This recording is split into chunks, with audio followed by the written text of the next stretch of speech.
అందరికీ నమస్కారం. Welcome to Padma's organic garden. ఈరోజు కుండీలలో మందార చెట్టుకు విపరీతంగా పూలు పూస్తూ వచ్చిన మొగ్గలు రాలిపోకుండా ఉండాలి అంటే కనుక ఏవే ఫర్టిలైజర్స్ ఇవ్వాలనేది చెప్తాను. ఇది మా గార్డెన్లో ఉన్న మందార ప్లాంట్. దీన్ని ప్లాంట్ చేసి 4 మంత్స్ అయితే అవుతుంది. ఇది ఇట్లా ఆకులు చూడండి ఎంత హెల్దీగా. మందార ప్లాంట్లో అందరూ ఫేస్ చేసే ప్రాబ్లం మిల్లీ బగ్స్ అనమాట. అవి రాకుండా ఉండాలంటే మనము 15 రోజులకు ఒక్కసారి వేప నూనె అయితే కంపల్సరీ స్ప్రే చేస్తూ ఉండాలి. ఈ రైనీ సీజన్లో మిల్లీ బగ్స్ అనేవి విపరీతంగా వస్తుంటుంది. వేప నూనె లేని వాళ్ళు కనీసం బూడిదైనా స్ప్రే చేస్తూ ఉండాలన్నమాట. ఈ మందార చెట్టుకి మనము పెస్ట్ ఉంది అంటే కనుక ఎన్ని పూలు వచ్చినా మొగ్గలు వచ్చినా కూడా రాలిపోతూ ఉంటాయి. అందువల్ల పెస్ట్ కంట్రోల్ అనేది ఫస్ట్ ప్రయారిటీ అనేది ఇవ్వాలి. ఎప్పటికప్పుడు ఇట్లా పండిపోయిన ఆకులని చేతితో ఇట్లా పిన్ చేస్తూ ఉండాలి. నెలకొక్కసారి కంపల్సరీ ప్రూనింగ్ అనేది మస్ట్ అండ్ షుడ్ అనేది చేస్తూ ఉండాలన్నమాట.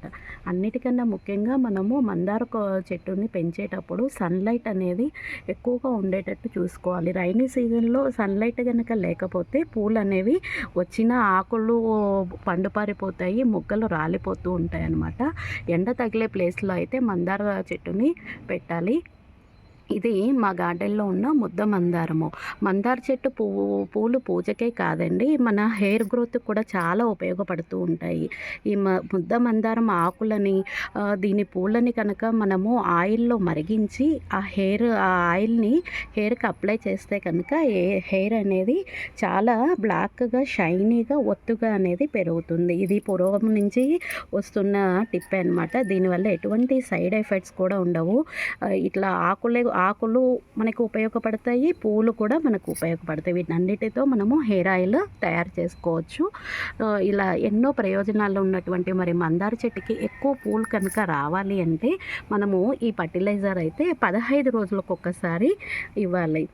చిన్న కుండీలలో పెంచుతున్నాం కాబట్టి వీక్లీ అనేది లిక్విడ్ ఫర్టిలైజర్స్ అయితే ఏదో ఒకటి కంపల్సరీ మార్చి ఇస్తూనే ఉండాలి.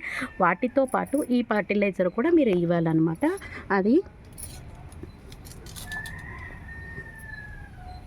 ఒక పిడికెలు వర్మీ కంపోస్ట్. ఈ వర్మీ కంపోస్ట్ అనేది మనకు అన్ని చోట్ల అవైలబుల్ ఉంటుంది. వర్మీ కంపోస్ట్ మీకు దొరకకపోతే పశువుల ఎరువు తీసుకోండి. దీని బదులు మేకల ఎరువు కూడా పనిచేస్తుంది అనమాట. ఏదో ఒక లేకపోతే కిచెన్ వేస్టేజ్తో మనము ఇంట్లోనే వర్మీ కంపోస్ట్ని తయారు చేసుకోవచ్చు. ఈ వర్మీ కంపోస్ట్ని ఇట్లా ఏది ఇచ్చినా కూడా సాయిల్ని ఇట్లా ఫస్ట్ లూజ్గా చేసుకోవాలి. సాయిల్ని వేరు భాగానికి దూరంగా ఒక పిడికెలు వర్మీ కంపోస్ట్ వేయాలి. అందరికీ మందార చెట్లలో ఫేస్ చేసేది మొగ్గలు రాలిపోవడం అనమాట. ఆ మొగ్గలు రాలిపోకుండా ఉండాలి అంటే ఇట్లా ఎప్సమ్ సాల్ట్. ఈ ఎప్సమ్ సాల్ట్ని కూడా ఒక టేబుల్ స్పూన్, ఒక కుండీకి 1 టేబుల్ స్పూన్ అయితే సరిపోతుంది. ఈ రెండు కలిపి ఇట్లా మట్టిలో బాగా కలిపేసేయండి. మనము ఎరువు వేసిన రోజు లైట్గా నీళ్ళను పోయండి, కానీ ఎక్కువ నీళ్ళు వాటరింగ్ అయితే ఇవ్వద్దు. మట్టితో అలా కప్పేసేయాలి. ఇలా చేస్తే కనుక మందార చెట్టుకి బాగా పూలు పోయడంతో పాటు ఆకులు పండు పారిపోవడము, మొగ్గలు రాలిపోవడము ఇలాంటివన్నీ ఏమీ ఉండవు. వీటిల్లో వర్మీ కంపోస్ట్లు పూలకు కావాల్సిన అంటే పూలు ఎక్కువగా రావడానికి కావాల్సిన పొటాషియం అన్నీ ఉంటాయి. ఎప్సమ్ సాల్ట్లో మొగ్గలు రాలిపోకుండా ఉండేవే గుణం అనేది ఉంటుందన్నమాట. అందువల్ల ఈ రెండింటిని మనము వర్మీ కంపోస్టు, ఎప్సమ్ సాల్ట్ 2 కలిపి 15 రోజులకు ఒకసారి ఇస్తూ ఉండాలి. ఈ ప్లాంట్ చూసారు కదా, నేను కొమ్మ ద్వారా మనము మందార కొమ్మల ద్వారా కూడా మనం గ్రో చేయొచ్చు. దీని గురించి నేను ఒక వీడియో కూడా చేశాను. మందార కొమ్మని చూడండి, బాగా ముదురు కొమ్మని మనం ఇట్లా సాయిల్ని పెట్టేస్తే 1 మంత్లో నాకు ఇలా మంచిగా చిగురులు వచ్చేసినాయి అనమాట.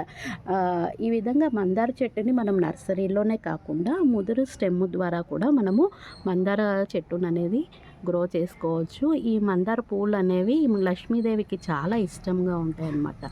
ఇట్లాంటి మందార పూల వల్ల మన టెర్రస్ గార్డెన్కి అందం కూడా వస్తుంది. ఇంకెందుకు మందార చెట్టుని ఈజీగా ఎక్కువ పూలతో ఇలా గ్రో చేసేయండి. Thank you.